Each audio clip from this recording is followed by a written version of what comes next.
Good morning, everyone. Welcome to another Rookie Card Collector 123 video. In today's episode, I'm going to show 10 of my top low population items in my collection. Not the most valuable. Most of them are oversized, and some really unique items here. Several items in their original packaging form, and a couple of other Hall of Fame rookies. So the first one we're going to take a look at today is going to be a 1971 Bazooka baseball. This is a complete Bazooka box. So you've got the front of the package. This is actually the back of the box here with the ball players on it. The back of these 71 Bazooka boxes had 3 players. You can see in the picture there, hopefully, the black dash lines. You were supposed to cut these out right at the black line so that you can actually still see the lines visible. If the lines are visible, the grading companies will give these a numerical grade if you cut out the individual cards.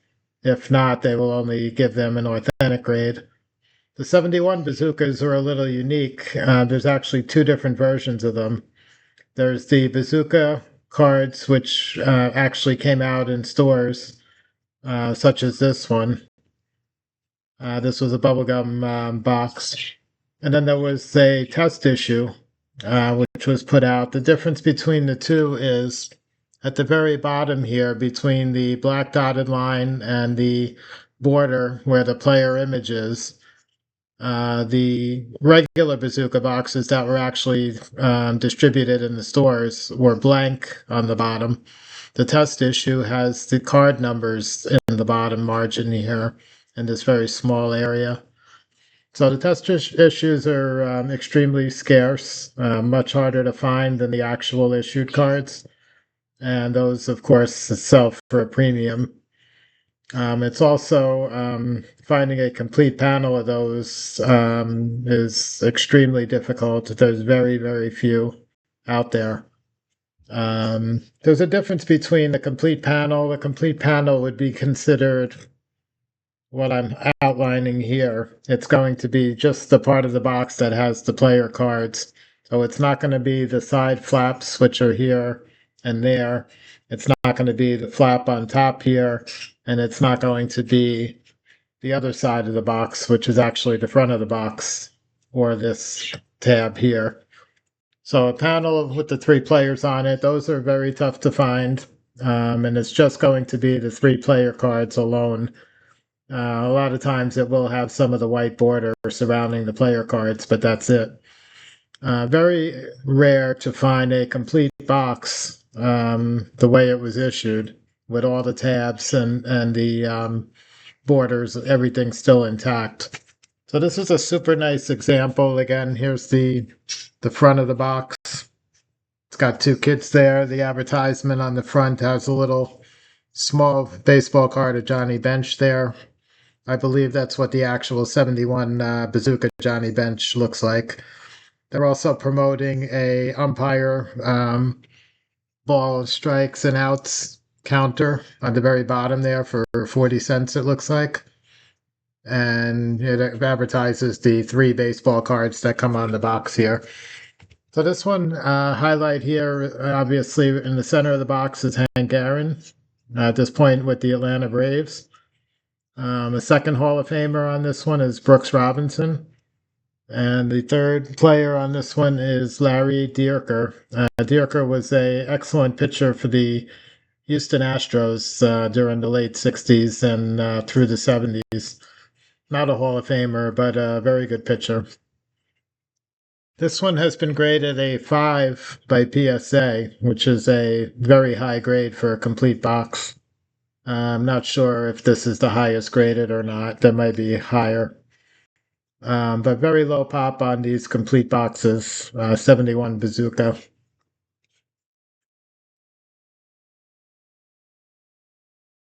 Next one we're going to look at is really large. This is trying to show it without too much glare. So this is a 1909. The set is 1909 to 1913. This one was actually issued in 1909, the first year of the series. So this is Tris Speaker with the Boston Red Sox. This is a M101-2 is the American card catalog name for the set. These are from the Sporting News. These were supplements to the newspaper. This one pictures Speaker. These came out weekly or bi-weekly, on and off for the 4-year period from 1909 to 1913. The good thing about this one is it's the earliest dated Tris Speaker. It's obviously not a card, but a Major League collectible with the Boston Red Sox. This one's dated 1909. He appears in a few different tobacco and caramel sets during that 1909 to 11 time frame. Most of them were issued over 2 or 3 years, so it's not always possible to pinpoint exactly which year those are from. This one, since it has a specific date on here, which is December 2nd, 1909, this one is the only one that we can actually pinpoint a specific date. There is a similar newspaper called the Boston Herald. That was a local regional newspaper just in the Boston area, as opposed to the Sporting News, which was a national paper. The Boston Herald also put out Red Sox supplements similar to this, very oversized. And Speaker appeared in that, and those are also dated 1909. So that supplement and this supplement are really the only Speakers dated 1909. All of his T206 and American Caramel issues and various others are all typically falling into the 1909 to 1911 range. So Tris Speaker rookie, this one was graded by Beckett. It's given a 1. Um, Looks really nice to me.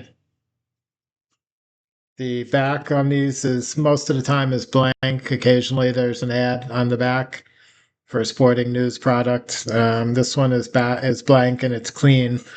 It's got nothing on the back at all.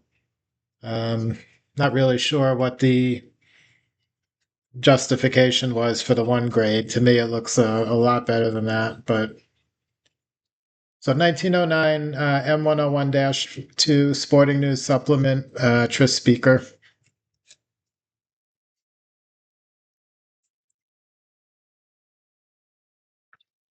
And next one we're going to look at, this is another original packaging piece. This one is a 1970 transagram box. If you're not familiar with them, transagram were little small baseball statues that were put out in 1969, 1970, and they came in a red, white, and blue box. So the statue was displayed through the window on the front of the box, which looks like this. And the back had a panel with baseball cards on it, which is this side here. Now, this box is really exceptional because it's got, it's got 1 Hall of Famer. It's got 1 very soon to be Hall of Famer, probably, now that he's been reinstated into Major League Baseball, which is obviously Pete Rose. Willie Mays is in the center, all-time great center fielder for the Giants. And Cleon Jones from the New York Nets miracle team of 1969 is also pictured on there. These also have a small version of those 3 cards, exact same images on the flap here on the top. So you got Jones, Mays, and Rose again. This one has all the flaps, the side flaps here, the top flap there, as well as the card panel. And then I showed you the front where you've got the cellophane window. This is where the statues would appear. This package from 1970 would carry 3 statues per package or per box. The 1969s that they made the year before were single statues. And shortly I'm going to show you a single statue complete inside the box that's still in outstanding condition. Was never opened. The statue is still intact.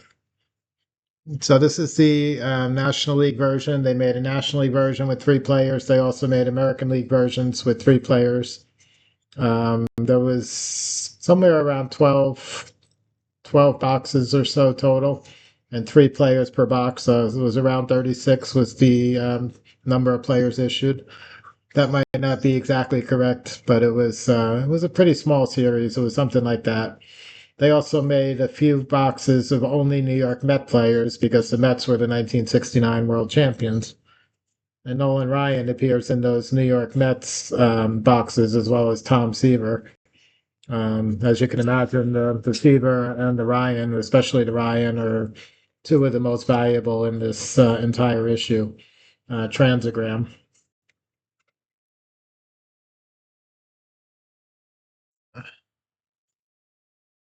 Okay, now we're going to look at a few of the 69 transagrams. These are all complete boxes. So this one is Mickey Mantle, as you can see here. This is what the box looks like when it's flattened out. In order for PSA to grade it, it can't be still intact in box form. It has to be flat. So if you flatten the box out, this is what it looks like. This is a side panel with part of the cellophane window. This is obviously the Mickey Mantle card. Again, this is 1969. And then these are the top panel and the bottom flap. On the other side, this is actually the front of the box. This is where the player statue would be visible through the cellophane window. And again, similar to the 3 player box, the individual box also had a smaller version of the mantle image, exactly the same as the larger size card on the back. So this is the top panel, and this is the bottom panel here. This one got a 1.5 from PSA. Looks very nice to me. Of course, the box had to be folded and all, so it's not going to be like as if it was just issued from the factory, but really nice mantle, 69 transagram. These boxes are very scarce, very unusual to find a complete box like this. Even the cards themselves are pretty hard to find, but you will find them. They're cut out, they've got black dotted lines, just like we saw with the bazookas. If the lines are all visible, you can get a numerical grade on the card. If the lines are not visible, then the grading company will just give you authentic.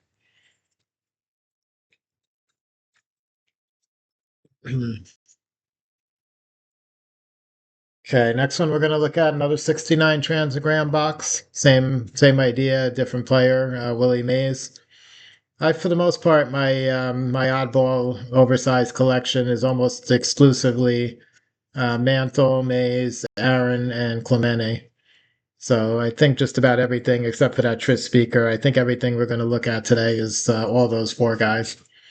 So this is again 69 transagram. This is the Maze card. This is the side of the box with the cellophane. Turn it over to the front. You've got the cellophane window where the statue would appear. And you've got the Maze miniature version of the card on top there. This one has a price sticker, the price stamp of 28 cents on it. As you could imagine, this cost me a lot more than 28 cents. And next transagram we're going to look at is Roberto Clemente.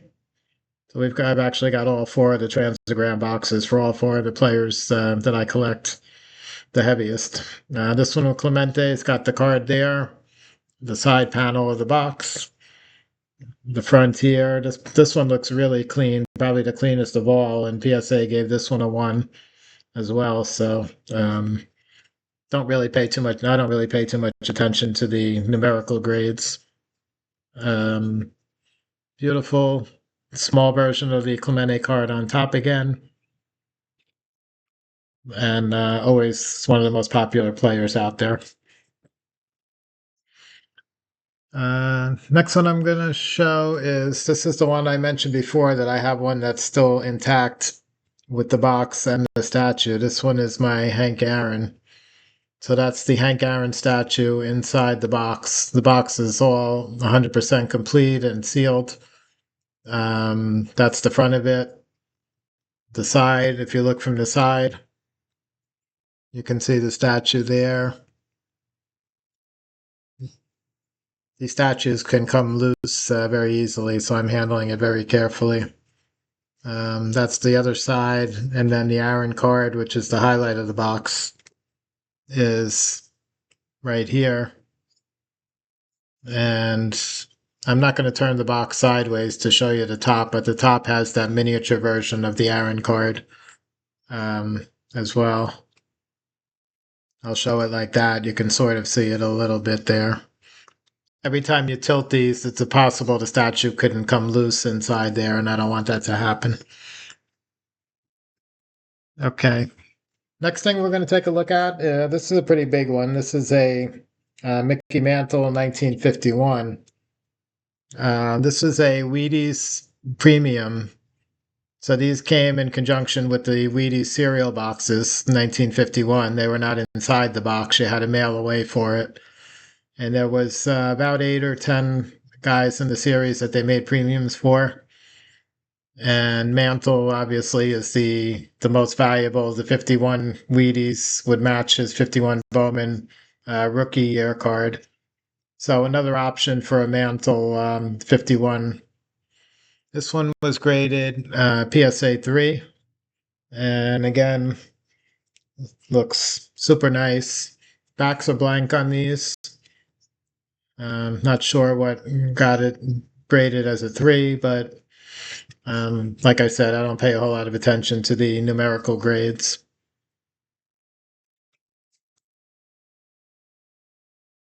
Next one we have is a option for a Hank Aaron rookie. So this is a 1954 spick and span postcard. Sort of an oversized postcard. It's larger than a typical 3.5 by 5.5 size. Black and white image of Aaron, facsimile, signature at the bottom, the spick and span logo over here. Nice follow through after a swing with the looks like a ball field in the background with some trees behind it, so it could possibly have been sort of a spring training image or something like that, as opposed to Braves Stadium. The back has the typical postcard divider, and the glare isn't the best here, so Hank Aaron 54 spick and span, another option to his 54 Topps rookie card. And probably the rarest of all the things we're going to look at today, I saved for last. And this is a complete box of 1952 Wheaties. It's in very rough shape. I bought it. It came like this through the mail. It was in this plastic cellophane packaging. I've left it that way because I believe it's keeping the box more secure. If I unwrap it, I think some of the cardboard might be compromised and may not stay in place anymore. So I decided best to keep it this way. I've been looking for a Wheaties acrylic case to put this in as is, and that's how I'm going to display it. But like I said, very rough shape. This is the front of the box. It's got a generic baseball player there. It's got Wheaties, Breakfast of Champions. The colors are not super bright. It's orange and blue. The back panel is actually the good thing was the back panel and the side panel that had all the baseball cards were the nicest part of the box. So that's, for me being the baseball collector, that's what was most important. So this is the back panel of the box here.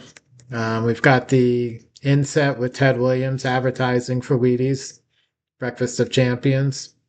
So it's got Williams on there.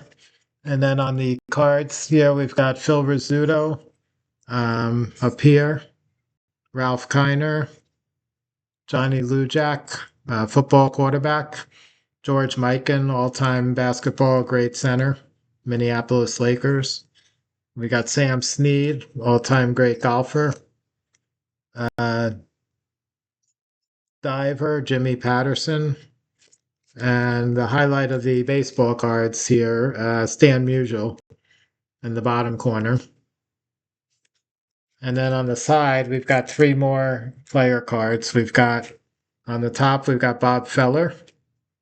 The middle, we've got Otto Graham, the Hall of Fame quarterback from the Cleveland Browns. And the bottom, we have Jim Pollard from the Lakers, another Hall of Fame basketball player.